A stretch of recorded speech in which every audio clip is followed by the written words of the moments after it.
Hey YouTube, I just wanna start out with say I am a mint maxer myself in quote. I am going to be free to play as well, so I guess I'm part of the problem.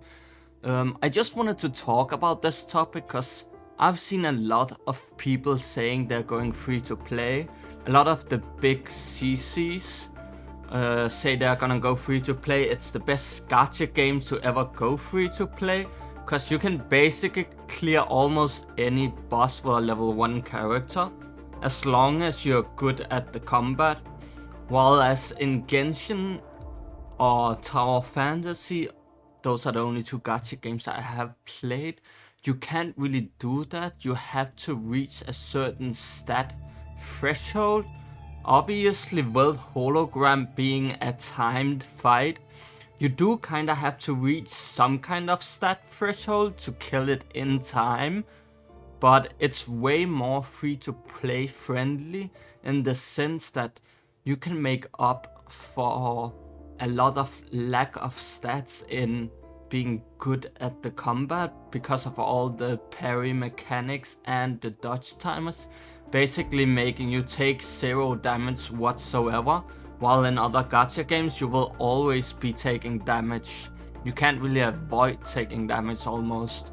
But you can in Withering Waves. The only thing that's gonna limit you is the fact that holograms are timed. So a lot of people are going free to play, saying it's the best free to play game. They are going to mint max the hell out of the game. And it's got me worried a bit, cause it is a gacha game and they is a company that do need to make money.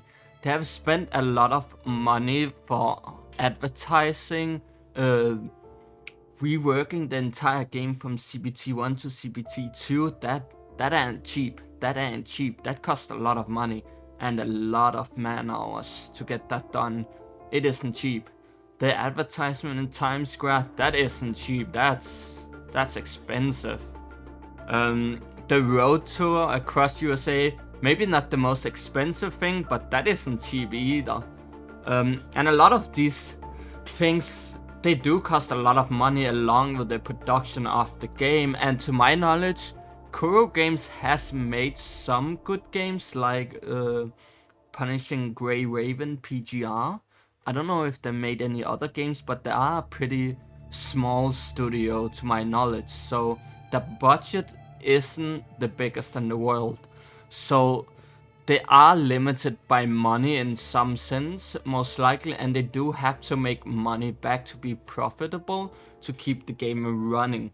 With so many people going free to play and not wanting to roll on characters at all, that might become an issue that's gonna force Kuro into a corner to take more drastic measures to rake in the money. There are gonna be casuals that's gonna pay, but even some casuals might actually enjoy the game being a challenge for once and not actually swipe as much, which it's totally fine, right? But if everybody does that, then there won't be any game for us to play, because you need small fish to feed big fish. But at the same time, no small fish is gonna survive without the big fish. You know?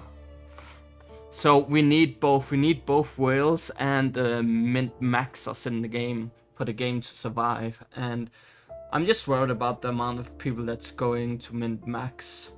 The only people that seems to actually pay for characters is gonna be casuals that isn't good at the combat either and just want a relaxing experience, so they're gonna spend money on lowering the difficulty of the game to enjoy it, which is totally fine, by the way.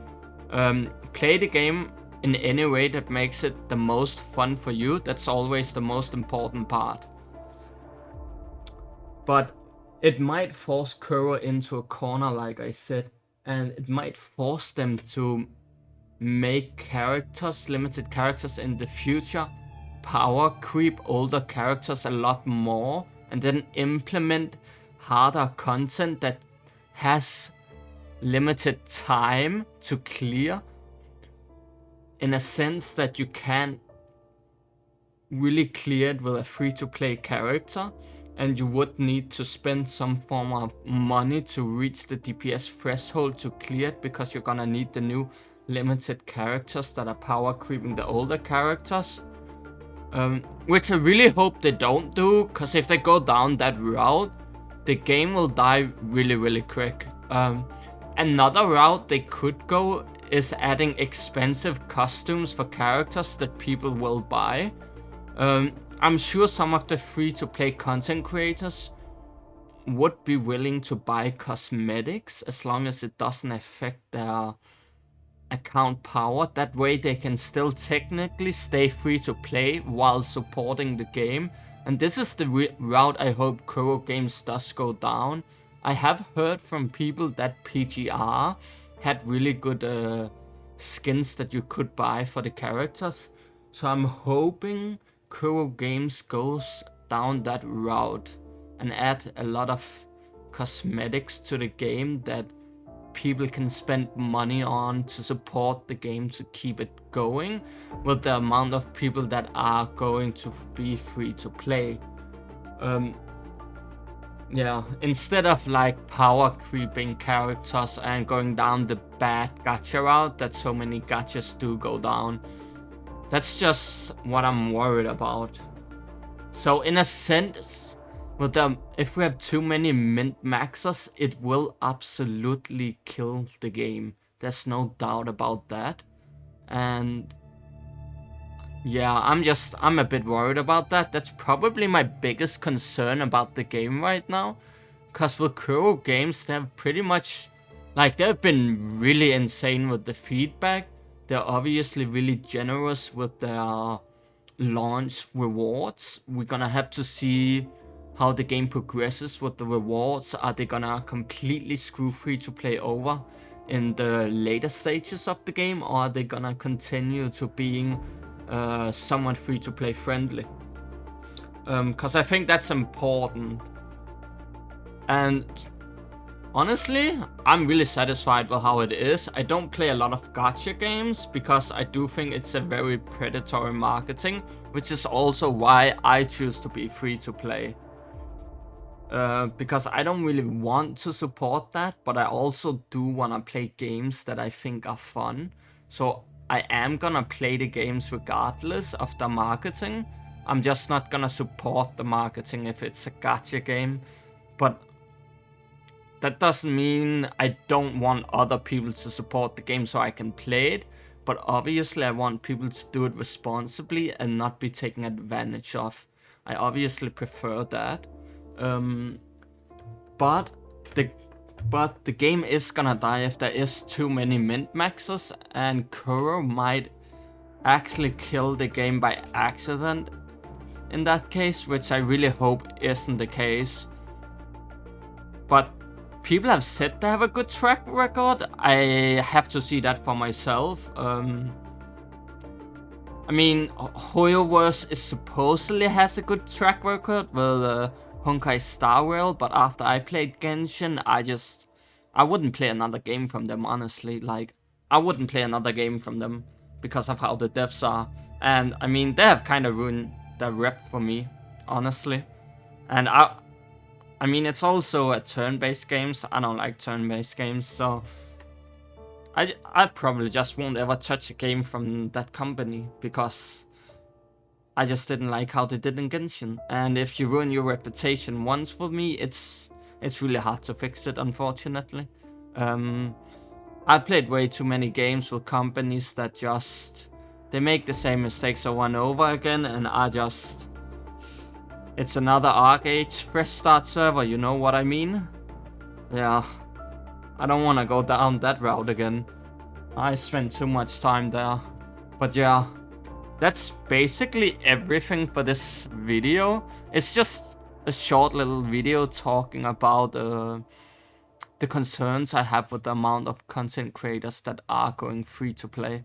Obviously, they can make a second account. I'm surprised that content creators that want to make guides are free to play. I assumed they would have a second account to get every character to make guides on them. Because making guides as free to play is... the view is very screwed compared to someone that often pays. It's hard to get a real idea of how strong characters are, but I guess they can use viewer accounts to test things, which is also an option, right? But yeah, I would have assumed they would make a second account just for guide purposes, but I guess we will see what people are doing. I have heard some of them saying if they don't get that limited character in the free-to-play pools that they will spend on it, which might be a saving grace if Kuro just delivers really good-looking characters. And that's basically everything. Remember to pick your mints, guys. Release is just around the corner. I am gonna be streaming like 30 to 50 hours on day one. So I will see you on Twitch, hopefully. Twitch TV/Spirky. See you at launch and have a good time.